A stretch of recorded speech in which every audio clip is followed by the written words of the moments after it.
This is the Ducati Multistrada V4 Pikes Peak, featuring 1158cc, 170 horsepower, 92 foot-pound of torque, 90-degree V4 engine with MotoGP DNA, including a backwards spinning crankshaft, but more on that in a bit. Let's talk about where this bike comes from. The first Multistrada wasn't even a Multistrada. If we go into the Wayback Machine, the DNA of this bike was born in racing, but not the racing that you think.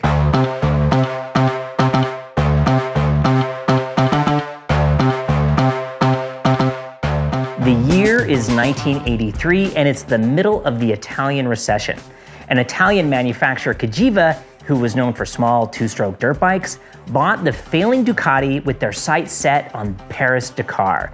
And in just 2 years, Cagiva had managed to shoehorn the engine from a 900cc super sport bike engine into one of their reinforced dirt bike chassis. And they named it the Elephant, with an F. And it was named as an homage to the mascot or the logo. Within 5 years, the tiny factory won Dakar, and then again in 1994. Now, Cagiva eventually sold Ducati, but not before their designer Pierre Terblanche, who also gave us the Supermoto and the 999 Ducati Superbike, revamped the Elephant into the Grand Canyon, no D.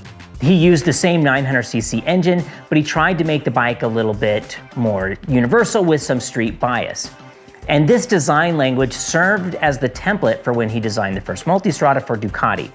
Multistrada meaning multi-road. Terblanche designed a bike for any road, anywhere. And Ducati even sponsored the Cento Passi event. It was a 100 mountain pass challenge showcasing the Multistrada's capabilities in tough alpine conditions. Aesthetically, it was polarizing. It was often referred to as the multi-ugly, but it excelled where it counted. And from the saddle, they looked fine. But more importantly, it worked so well that I traded in my Speed Triple for one in 2005, and then I picked up another one in 2008. In 2010, the air-cooled 2-valve engine was finally replaced after 25 years with a liquid-cooled 4-valve Multistrada engine boosting power up to 150 horsepower. Ducati entered and won the Pikes Peak hill climb in 2010 and just started racking up more wins, further solidifying their performance race credentials. And in 2012, I bought my Multi 1200. Now, the Multistrada has always been a bit of a misunderstood and mismarketed bike, and I think it should always have been sold as a cross between a supermoto and a sport bike. Wide, sticky tires, big brakes, and a strong motor wedged into a stout chassis that was also all day long comfortable. I mean, that's exactly how I like to ride. It was as though Ducati looked at this channel and said, let's make a motorcycle for this guy. And I've loved them all. They're practical hooligan bikes, and because they're a big lurpy derpy dirt bike looking thing, they're a little bit deceptive, if you know what I'm saying. Over the next 10 years, Multistrada started focusing more on the multi-road ability. Front wheels got bigger, spokes became an option, and quite honestly, I mostly lost interest. I mean, if we're talking about running 19-inch wheels with spokes, suddenly there's a lot of other brands that are making bikes that are a little more compelling. But that is until 2022. Ducati brought back the 17-inch front wheel and the single-sided swing arm with the V4 Pikes Peak. Suddenly, I started paying attention. Now, retailing for a bank account draining $32,000, it's more than $10,000 more than the base Multistrada V4. Could it possibly be 30% better? Let's be honest, probably not. So did I choose the Pikes Peak just because of the name baked with racing heritage, the sporty aesthetic and the sprinkling of carbon fiber? No, not really. Those are some of the features I'm actually not all that crazy about. My philosophical approach to street riding is, as I try not to draw attention to myself, so that big giant 1 on the side, like, it's cool, I guess.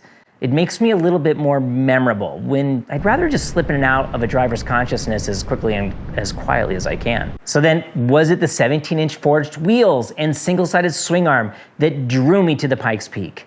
Yes and no. Single-sided swing arms are indeed visually stunning and easy to live with, but They're also heavier while not being quite as strong. I could take them or leave them. So now you're probably asking, does a 17-inch front wheel really make that much a difference? And you know what comes next. It depends. Now, for my riding style on the roads I ride, a 17-inch wheel makes a difference. Not to get all sciencey, but it takes less energy to get them to spin up, slow down, or change direction. At the cost of, they're less stable and they're not as good at managing bumps. And Ducati compensated for the more nimble nature of the wheel by giving me a longer swing arm and increasing the trail. The smaller wheels make the bike excel where I like to ride, on tight, twisty mountain roads. In my personal, very biased opinion, I love ADV bikes because the more relaxed geometry and seating position and more plus suspension make them better for dealing with the crazy amount of variables we have to deal with, especially on public roads, and especially if you tour.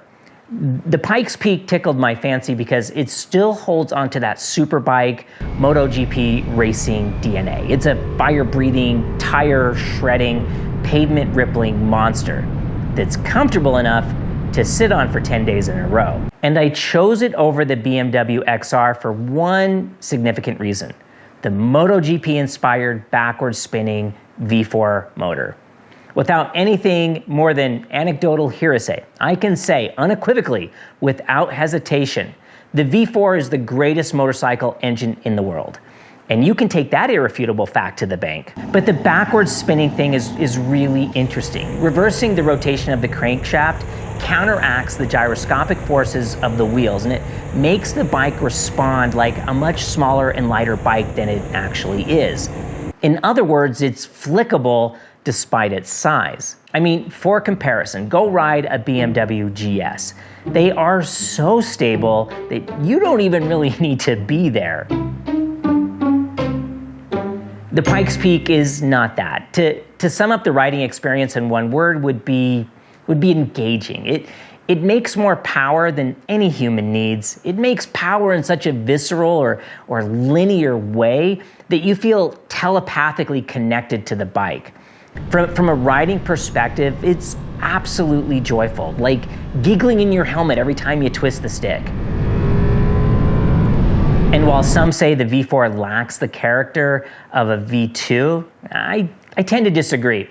Below 5,500 RPM, sure, it's admittedly less grunty than the old 1200s, but wind it up past 6,000 RPM and it transforms. The acceleration is incredible, and it makes you feel like you're just teleporting between corners, while the stout chassis and the Brembo Stylema brakes ensure that you get slowed down in time for the next bend. And that right there is what makes the entire Multistrada line so special. But the Pikes Peak is just a little bit more so special.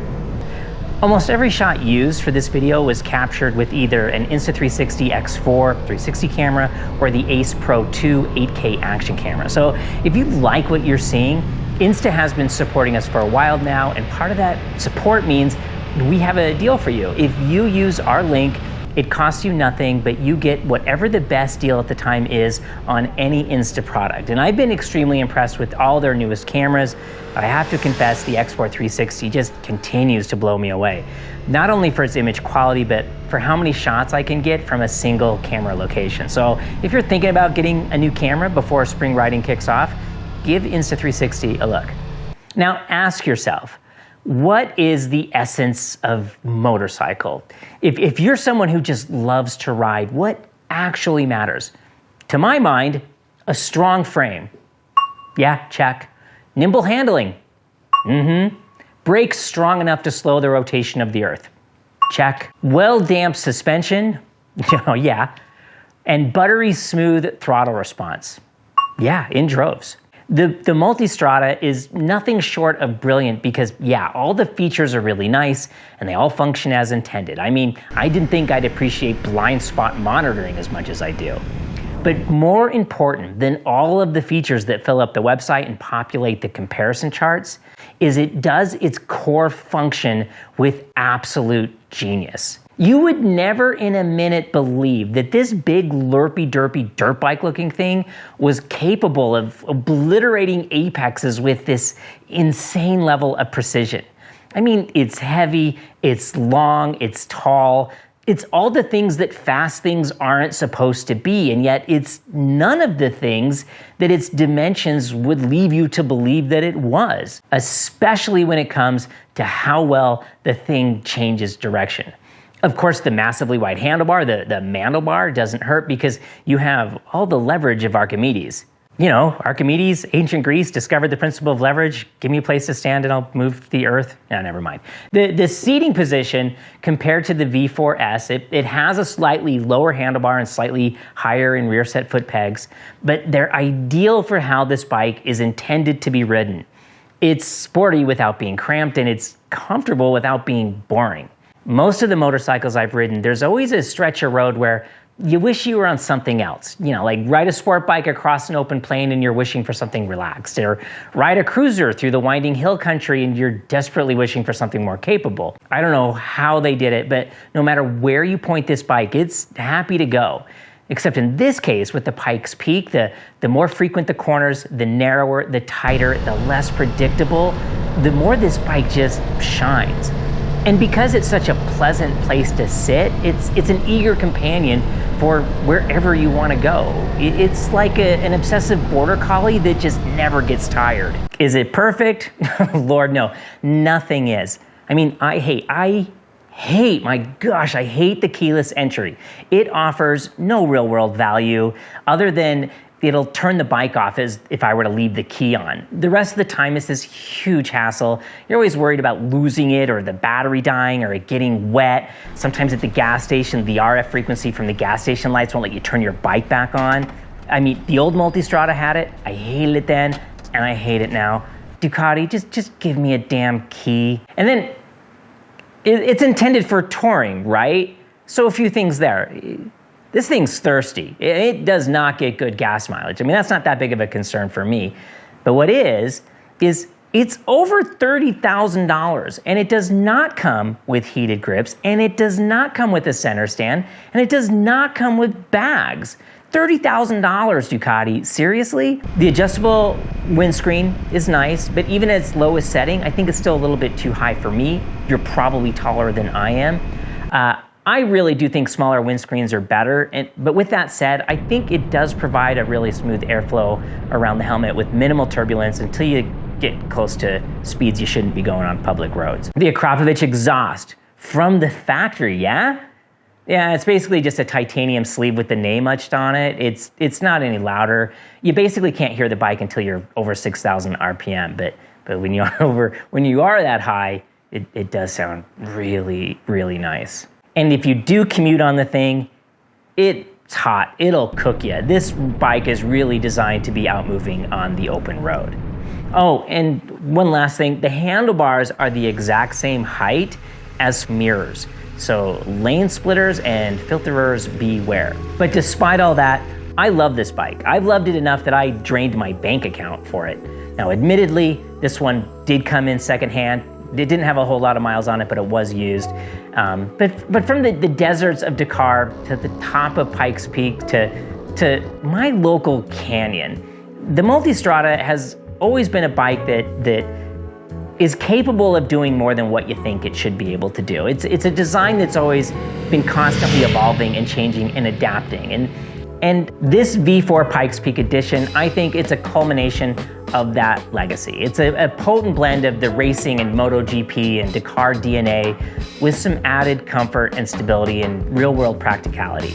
And for me, it's a reminder that motorcycling isn't just about getting from point A to point B. It's about the journey and the thrill and the pure joy of riding. Thank you so much for watching. I hope you enjoyed this video. I hope you found it entertaining, and I hope hopefully you learned something. Please click on the things. Let me know what you thought of it. Leave me a comment. Do you have a Multistrada story you'd like to tell? Let me know. Again, thanks for watching. Ride on and ride well.